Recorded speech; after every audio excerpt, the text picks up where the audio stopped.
கர்த்தருடைய பரிசுத்த நாமத்திற்கு ஸ்தோத்திரம். இன்றைய நாளின் தியானத்திற்கென்று தெரிந்து கொள்ளப்பட்ட வேத வசனம் அப்போஸ்தலனாகிய பவுல் தீத்துவுக்கு எழுதின நிருபம் 3ஆம் அதிகாரம் 5ஆம் வசனம். தீத்து 3:5. நாம் செய்த நீதியின் கிரியைகளின் நிமித்தம் அவர் நம்மை இரட்சியாமல் தமது இரக்கத்தின்படியே மறு ஜென்ம முழுக்கினாலும் பரிசுத்த ஆவியினுடைய புதிதாக்குதலினாலும் நம்மை இரட்சித்தார். He saved us not because of works done by us in righteousness, but according to his own mercy by the washing of regeneration and renewal of the Holy Spirit. நாம் செய்த அறச்செயல்களை முன்னிட்டு அல்ல, மாறாக தம் இரக்கத்தை முன்னிட்டு புது பிறப்பு அளிக்கும் நீரினாலும் புதுப்பிக்கும் தூய ஆவியாலும் கடவுள் நம்மை மீட்டார். ஆமென். இன்றைய தியான வசனம் ரட்சிப்பு, தட் இஸ் சால்வேஷன், எப்படி கிடைக்கிறது என்பதை மிகவும் தெளிவாக கூறுகிறது. இது குறித்து சற்று நேரம் தியானிப்போம். இங்கு நாம் செய்த நீதியின் கிரியைகளின் நிமித்தம் அல்ல என்று சொல்லியிருப்பதை கவனியுங்கள். மனிதன் இயல்பாக நான் நல்லவன், நான் பாவம் செய்யவில்லை, நான் மற்றவர்களுக்கு உதவுகிறேன், எனவே நான் ரட்சிக்கப்படுவேன் என்று நினைக்கிறான். ஆனால் வேதம் சொல்லுகிறது, மனிதன் செய்த நல்ல செயல்கள் முழுமையான நீதி ஆகாது. ஏனெனில் மனித இயல்பு பாவத்தால் கெட்டு போய் உள்ளது. எவ்வளவு நல்லவராக இருந்தாலும் அது தேவனின் தரத்திற்கு போதாது. இதன் பொருள் ரட்சிப்பு மனித முயற்சி அல்ல, தேவ கிருபை. தமது இரக்கத்தின்படியே என்று சொல்லப்பட்டிருக்கின்றதையும் கவனியுங்கள். தேவன் இரக்கத்தினால் நம்மை ரட்சிக்கிறார். நாம் தகுதி இல்லாதவர்களாக இருந்தாலும் அவர் அன்பினால் நம்மை காப்பாற்றுகிறார். இது கிருபை என்ற சத்தியம்.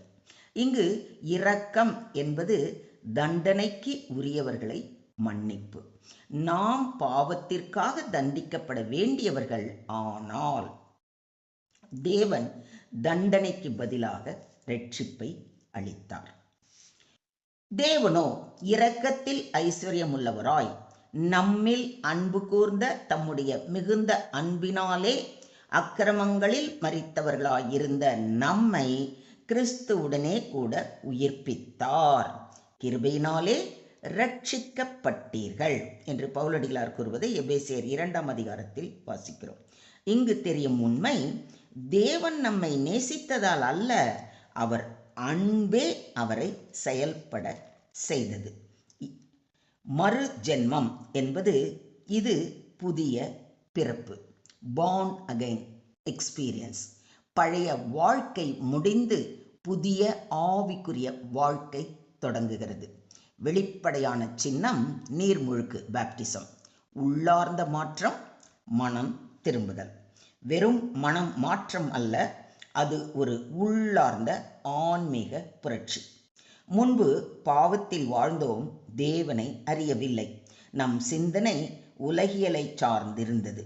பின்னர் தேவனை நேசிக்க ஆரம்பித்தோம், பாவத்தை வெறுக்கிறோம், நீதியை விரும்புகிறோம்.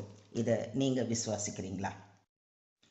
இயேசு கிறிஸ்துவின் நாமத்தின் மேல் விசுவாசம் உள்ளவர்களாய் அவரை ஏற்றுக்கொண்டவர்கள் எத்தனை பேர்களோ அத்தனை பேர்களும் தேவனுடைய பிள்ளைகளாகும்படி அவர்களுக்கு அதிகாரம் கொடுத்தார். அவர்கள் இரத்தத்தினாலாவது மாம்ச சித்தத்தினாலாவது புருஷனுடைய சித்தத்தினாலாவது பிறவாமல் தேவனாலே பிறந்தவர்கள் என்று சொல்லி இருப்பதை யோவான் 1 அதிகாரம் 12 மற்றும் 13 வசனங்களில் வாசிக்கிறோம்.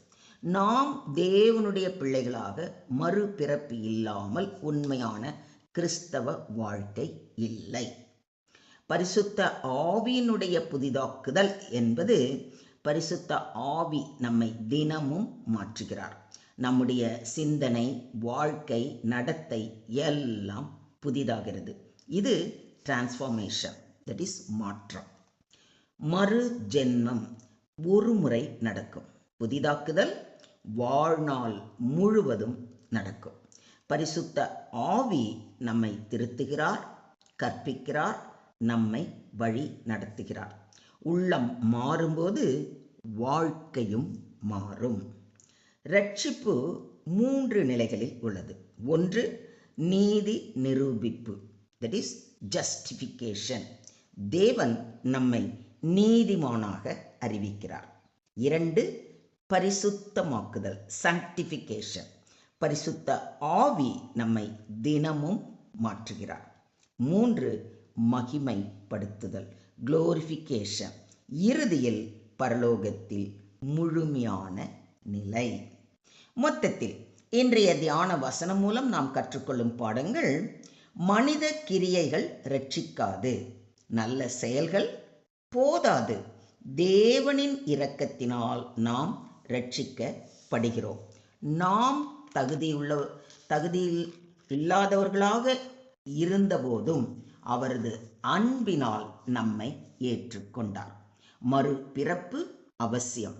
வெளிப்புற மத வாழ்க்கை போதாது, உள்ளார்ந்த மாற்றம் வேண்டும்.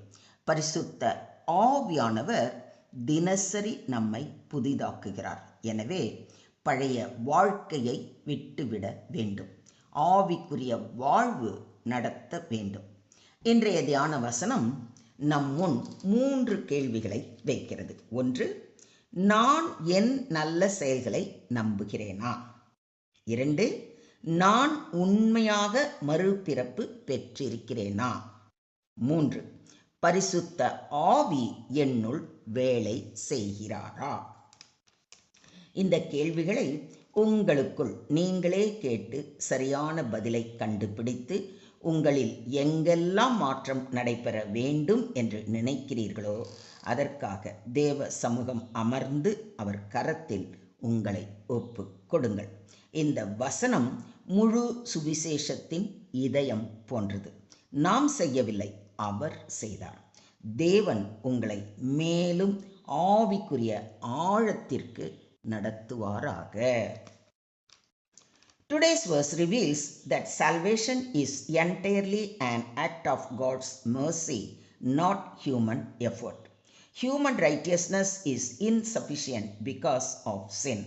God saves us through regeneration, that is, new birth, which is a radical inner transformation, and through the ongoing renewal of the Holy Spirit.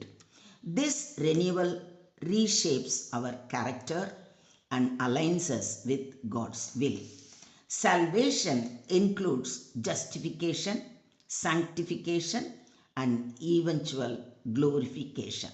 Therefore, believers must rely on God's grace, live in obedience, and allow the Holy Spirit to continually transform their lives.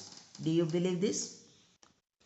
ஸ்தோத்திரம் ஆண்டவரே, ஸ்தோத்திரம் கர்த்தாவே, ஸ்தோத்திரம் ஸ்தோத்திரம் ஸ்தோத்திரம்.